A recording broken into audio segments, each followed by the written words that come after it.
like anything, it's a question of intentionality.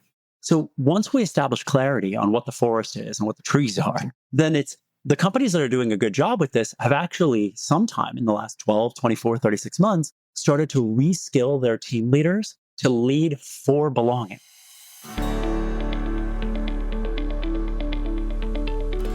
Welcome to the People Managing People podcast. We're on a mission to build a better world of work and to help you create happy, healthy, and productive workplaces.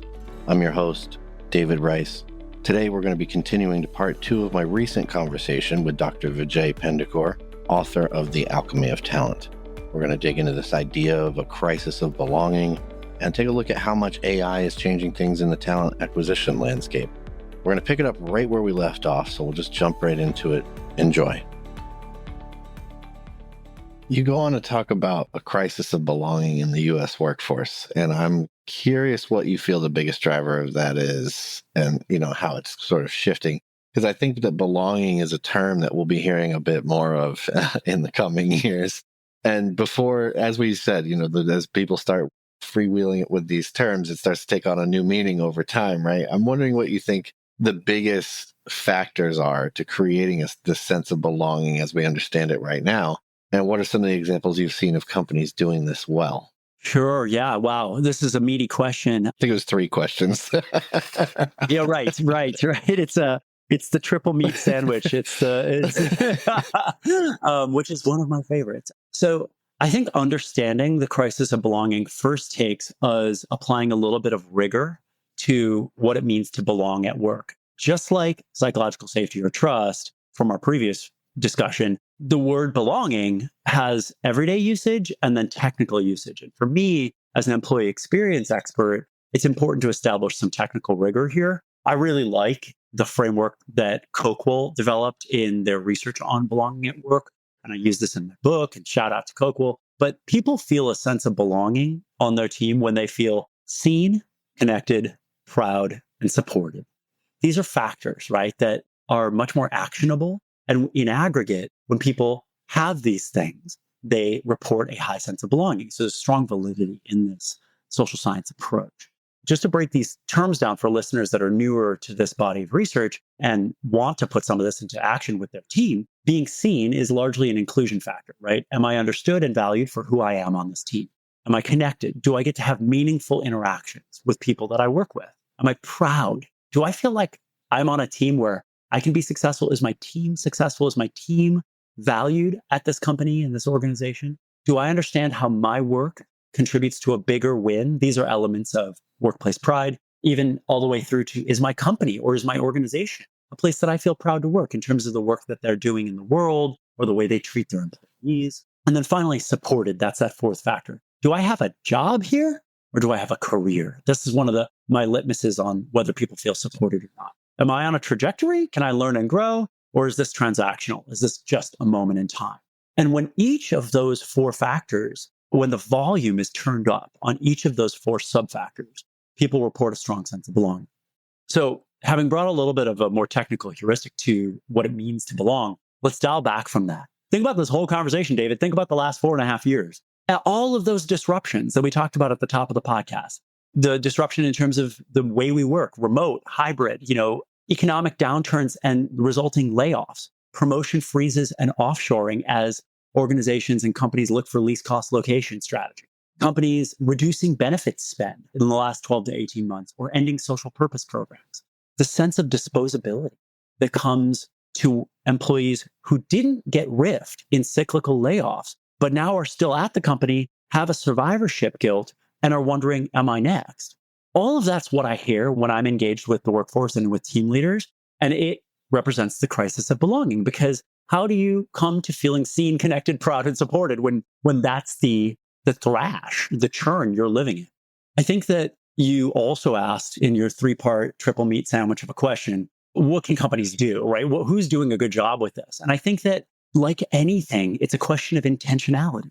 So once we establish clarity on what the forest is and what the trees are, then it's the companies that are doing a good job with this have actually sometime in the last 12, 24, 36 months started to reskill their team leaders to lead for belonging by giving them a mental model, awareness, and a toolbox, skills and behaviors, to actually turn up the volume on the sub factors for belonging. So making sure that your leaders have basic inclusion skills, making sure that you as a company have created plenty of opportunity for your hybrid, remote, and on-site workforce to find meaningful connection with their colleagues, to have career pathing and transparent job family architectures and leveling so that people are like, okay, I get it. If I do these things and I gain these competencies, I think I can get to the next spot in this company. Or maybe it's my next role isn't on my team, but there's really great nonlinear career pathing in this organization. So I can go from sales onto product or product onto a corporate team, or a central team. Companies that are thinking about pride, that are saying, gosh, we did spend money in social purpose programs and give money to worthy causes for a couple of years, but we just don't have the margins to do that anymore. There are really important practices that you can invest in that increase pride. Pay equity. One of the really interesting pieces of research I saw was that companies that invest in pay equity and then transparently report out to their workforce that they have an annual pay equity review process conducted by a rigorous third-party audit, and that they make adjustments around fairness so that there aren't unfair pay equity issues at the company. When companies do that, it increases employee pride because employees say, great, I'm really proud to work at a company that cares about fairness. And when there's an unfair situation around pay equity, they fix it. So there's also sensible business ROI things you can do to increase some of these factors as well. Absolutely. Now, this isn't about the book, but as somebody who's worked in SaaS companies and tech spaces, I've got to ask you, because I'm curious to get your thoughts on something.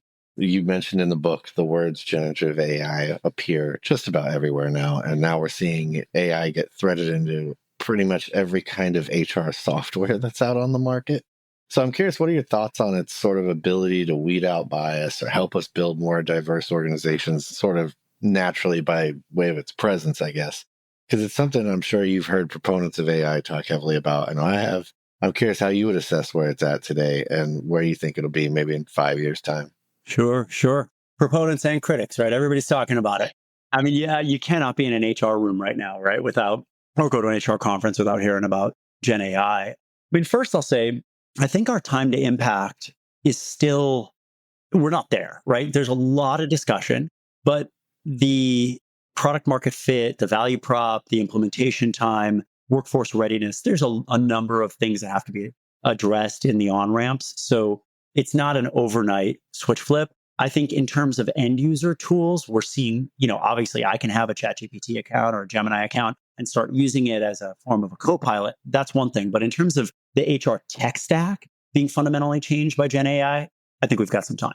In terms of bias, I'm of two minds, right? I have a very bipolar or bimodal response to this. On one hand, I know that human experiences at work are deeply impacted by human errors in judgment. Either those errors are because of bias or noise, right? Noise being just simple, unwanted errors in human judgment, bias being the shortcuts our brain takes in a pattern that have a negative downstream effect on employees. And you can see this in everything from performance evaluation to who gets stretch assignments, who gets sponsors.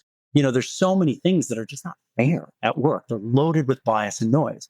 I'm hopeful that generative AI gives us a counterbalance, that the human machine partnership, the human software partnership allows for us to overcome our historic reliance on a very, very biased and noisy mechanism, the human brain. And that in the checks and balances of the pilot and the co-pilot, that we land in a better space where our talent and our hard work is cleanly assessed and rewarded at work. And that would be amazing, because right now, I don't think there's a lot of companies that can say that they've cracked the nut on that. On the flip side, my skepticism and my hesitancy also comes from the reality that in the move fast and break things vibe of Silicon Valley, where I spent a lot of time, many companies have trained their large language models using data that is loaded with bias and noise, because the data, it comes from the human experience. They're using the repository of human created data that reflects all of our baggage as a species, as a society. And so I'm nervous because we appear to be baking into the large language models our issues and problems because we're moving so fast. And so I do think that likely that this will be a recursive movement towards progress, 2 steps forward, 1 step back, 1 step forward, 2 steps back. And we've seen that with some of the high profile launches and errors and gaffes of some of the more famous generative AI tools as the pendulum swings and overcorrect happens in real time in front of live audiences. It's an area I'm still thinking through, but hopefully my thinking out loud with you, David, is productive for you and your listeners. No, it's great to hear, because I think if nothing else, it just continues to underscore the point that we still just don't know so much. We still don't know more than we know on this one. So before we go, there's 2 things we'll need to do that I always like to do to end the podcast. First, I want to give you a chance to tell people more about where they can connect with you, find out more about what you've got going on, where they can buy the book. Go ahead and share with us kind of your promo speech. All right. Well, thank you for the chance to do some shameless self-promoting. I think anybody who is interested in following me or my work, my website is my first and last name.com, vijaypendakur.com. Super easy to find me on the web. I would encourage you to sign up for my newsletter. That's a quick way to get a steady drip of what I'm doing, what I'm working on, my actual original writing and research. There's following me on LinkedIn. I have a very active LinkedIn presence, I think is another fruitful way for us to stay connected. And the book comes out soft launch with the publisher in the middle of September. So September 16th through Amplify Publishing Group. And you can go to Amplify Publishing Group's website and order it directly from the publisher. If you want to be a super fan, I would love it, starting in the middle of September. Or you can hang back and build steam and wait till the Amazon, Barnes & Noble's, Walmart, Books A Million go live, which is early December. We're looking at tentatively December 3rd right now. You're going to see a lot more sort of launch events and media spectaculars between now and then, and in an attempt to celebrate the opportunity of offering people a radically simplified blueprint on doing the best work of their lives and leading high-performing teams. And so that's my shameless self-promotion. I love it. That was good.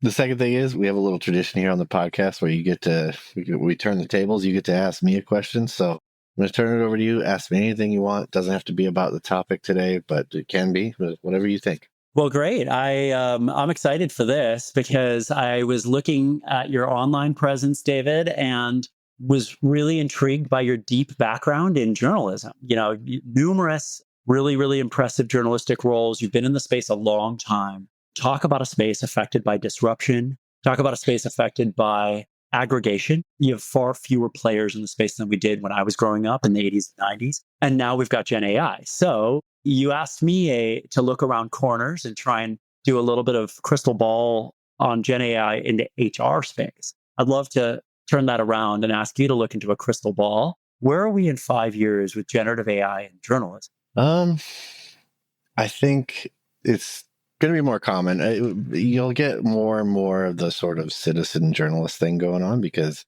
the writing aspect and even some of the editing really becomes much more mechanical. The hard part for those folks will still be knowing the right questions to ask, who to ask them to, how to go find that person. The tools of a journalist of really doing the work teaches you how to go get information in a systematic way, whereas where folks will struggle and what I worry about getting lost as we start to trust this thing even more and more is that we start to lose that as a muscle, basically, that we can flex in order to tell stories. So I think that is a concern, but I think what will separate good reporting from bad reporting is your ability to do that. And will you be able to use Gen AI a little bit to help you write or edit or, streamline a few things here and there? Certainly with things like search engine optimization, because even journalists have to think about it now. Yes, you can use it for all those things, but it's at the end of the day, you've either got a story or you haven't. It's still, and that's one of the things that's going to continue to be at a premium is your ability to go out and find the right people to talk to, the right examples to tell your story. Because Gen AI can help you, but it can't totally make the whole thing. We see it all the time right now. We're actually constantly having this conversation right now about it'll give you a baseline. It's like it'll give you a canvas with a line for the horizon, but it won't draw anything on the horizon, Yeah.